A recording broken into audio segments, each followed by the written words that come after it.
Hai teman-teman, sudah baca buku apa hari ini? Jumpa lagi dengan saya Dewi, seorang pecinta buku dan membaca, juga pemilik sebuah toko buku di Manokwari, Papua Barat.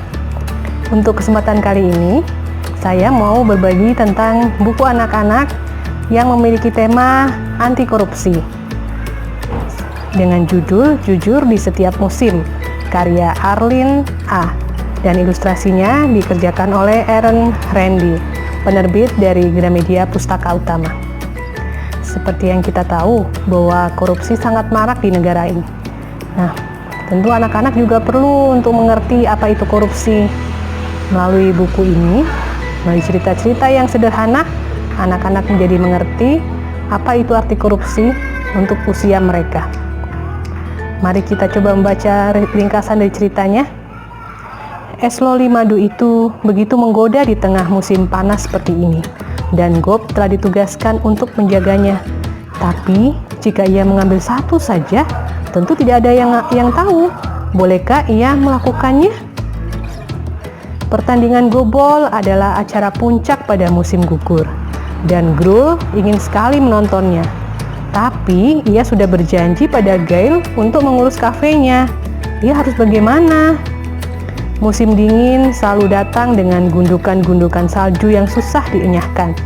Gri tahu teman-temannya butuh mesin penyapu saljunya, tapi ada banyak hal lain yang lebih ingin Gri lakukan. Apakah ia memang harus membantu teman-temannya? Musim semi telah tiba, dan ini waktunya menanam. Grul dan Gris membantu Pak Tanigam menanam banyak tomat. Ketika Grul melihat Gris diam-diam memakan tomat, ia tahu itu tidak benar. Apakah ia harus memberitahu Pak Tanigam? Jujur di Setiap Musim berisi 9 cerita yang mencerminkan 9 nilai anti korupsi. Perkenalkan nilai-nilai anti korupsi ini sejak dini untuk membangun bangsa yang berintegritas tinggi. Demikian ringkasan ceritanya. Ayo kita lihat bagian dalam.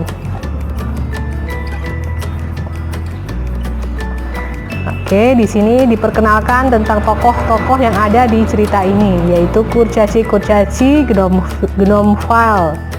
Ada Gail, Gibi, Gus, Gob, Gam, Gri, Grul, Gim, Gris, Gis, Gegel, Gini, Grit.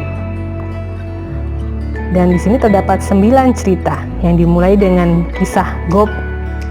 Jadi di kisah-kisah ini diceritakan pergumulan atau dilema dari setiap tokohnya dalam menghadapi godaan untuk korupsi.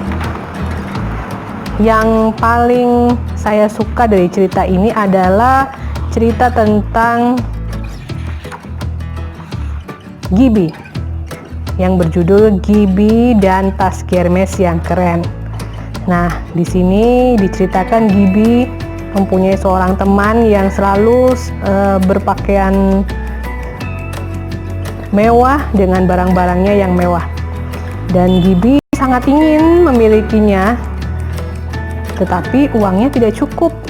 Lalu dia mulai memikirkan bagaimana caranya dia bisa mendapatkan uang untuk membeli barang-barang mewah. Akhirnya ketika dia ditugaskan oleh Bapak Wali Kota untuk membeli buku-buku baru, dia sengaja menaikkan harga yang biasanya kita kenal dengan markup.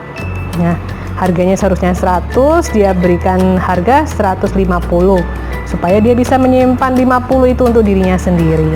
Dia mengumpulkan setiap kelebihan-kelebihan itu untuk dia belikan tas dan barang-barang mewah yang dia inginkan. Sampai pada suatu saat akhirnya dia menyesal karena uang untuk membeli buku-buku bagi perpustakaan di desa kurang. Lalu kemudian dia mengaku dan minta maaf, dan dia mengembalikan uang-uang itu. Dan akhirnya dia menyadari bahwa dia sebenarnya tidak memerlukan tas-tas dan baju-baju yang mewah itu. Itu hanya keinginan dan bukan kebutuhannya. Dan di sini anak-anak bisa dibacakan cerita sambil belajar bahasa Inggris, karena buku ini memuat bilingual Indonesia dan Inggris. Di bagian belakang ada pertanyaan aktivitas, karena ini memang edutivity. Lalu kemudian di sini 9 nilai anti korupsi apa saja yang ada di dalam buku ini ada di sini. Yaitu yang pertama tentang kesederhanaan, keberanian, kejujuran, kerja keras, kepedulian, keadilan, kemandirian, kedisiplinan, dan tanggung jawab. Anak-anak bisa mengingat kembali kisah-kisahnya dan kemudian menghubungkan untuk kisah yang ini itu nilai apa yang mereka bisa pelajari, kisah yang ini nilai apa yang bisa mereka pelajari, dan begitu seterusnya. Oke teman-teman, sebuah buku yang bagus yang perlu untuk dibaca oleh setiap anak Indonesia.